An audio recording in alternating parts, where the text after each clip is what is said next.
අයිබෝන් කියලා ඉතාමත් ආදරෙන් ඔයාලා වදත් පිළිගන්නවා අපේ Simplify X YouTube channel එකට. අද අපි අරන් ආවේ අපේ Microsoft Excel වල අපි කරන text functions ගැන තියෙන tutorial series එකේ තවත් tutorial එකක්. අද අපි කතා කරනවා Microsoft Excel වල substitute කියන function එක ගැන.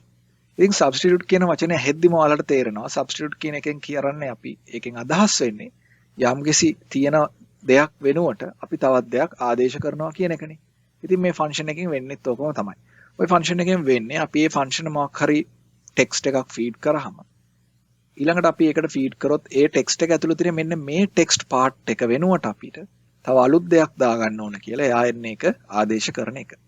ABC කියන ටෙක්ස්ට් එක ඇතුළේ B වෙනුවට වට Z දාන්න ඕන නම් අන්නේ වැඩේ කරගන්න අපිට substitute කියන ෆන්ක්ෂන් එක පාවිච්චි කරන්න පුළුවන්. right. ඉතින් අපි Excel වලට ගිහිලා බලමු මේ වැඩේ Excel වල කොහොමද කරගන්නේ කියලා.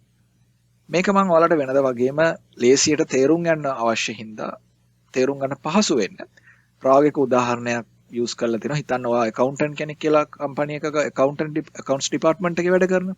ඉතින් ගොඩක්ම මම මේක මගේ ජීවිතේදී සෑහෙන අත්දකලා තියෙනවා. මෙන්න මෙහෙම invoice numbers එනවා. ගොඩක් වෙලාවට invoice numbers තියෙන්නේ මොකක් හරි ඉංග්‍රීසි අකුරු හරි මොන හරි සංකේත ටිකක් ඉස්සරහට දාලා. ගොඩක් වෙලාවට INV එහෙම නැත්නම් ඒ කම්පැනියේ නම මොකක් හරි දාලා කම්පැනි එකේ නම ABC නම් ABC කියලා දාලා මෙහෙම ඩෑෂ් එකක් එක්ක එනවා ඉලක්කම් ටිකක් දාලා ඔය වගේ එන්නේ. එතකොට ඔයාගේ සප්ලයර්ස් ලගෙන් එන ඉන්වොයිස් වල ඉන්වොයිස් නම්බර්ස් විවිධාකාරයි. right? ඉතින් හිතන්න මෙන්න මෙහෙම එක සප්ලයර් කෙනෙක්ගේ ඉන්වොයිසස් තියෙනවා INV space dash space ඊට පස්සේ ඉලක්කම් 3ක් 4ක් 5ක් 6ක් කොහොම තියෙනවා. right? ඔයාට ඔයාගේ accounts වැඩවලට ඔයාට මේ INV කියන පාර්ට් එක අවශ්‍ය නැහැ. ඉන්වොයිස් එකේ ඉලක්කම්ම තියෙන numerical පාර්ට් එක විතරයි අවශ්‍ය කියලා.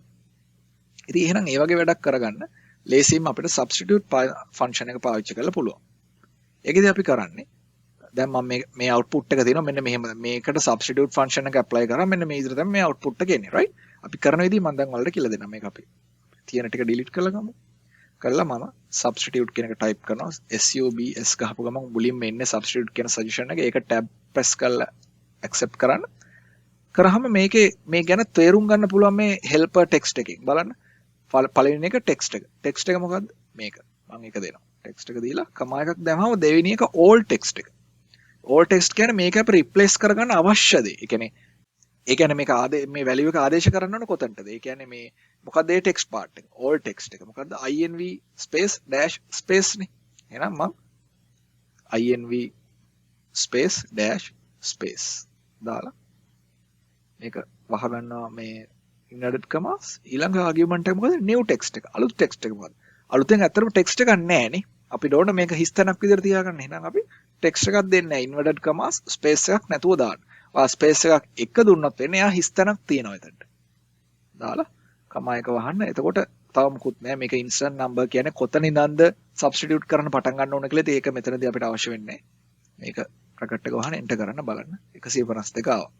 ඉතින් මේක පල්ලෙහාට fill down කරාම බලන්න හැම එකේම invoice number එක මෙතන replace වෙලා තියෙනවා මුකුත් නැතුව හිස්තැනක් විදිහට හිස්තැනක් කියන්නේ මෙතන හිස්තැනක් නැහැ මෙතන ඔයා double click කරොත් තේරෙයි මෙතන මේ මෙතන කිසිම හිස්තැනක් නැහැ right.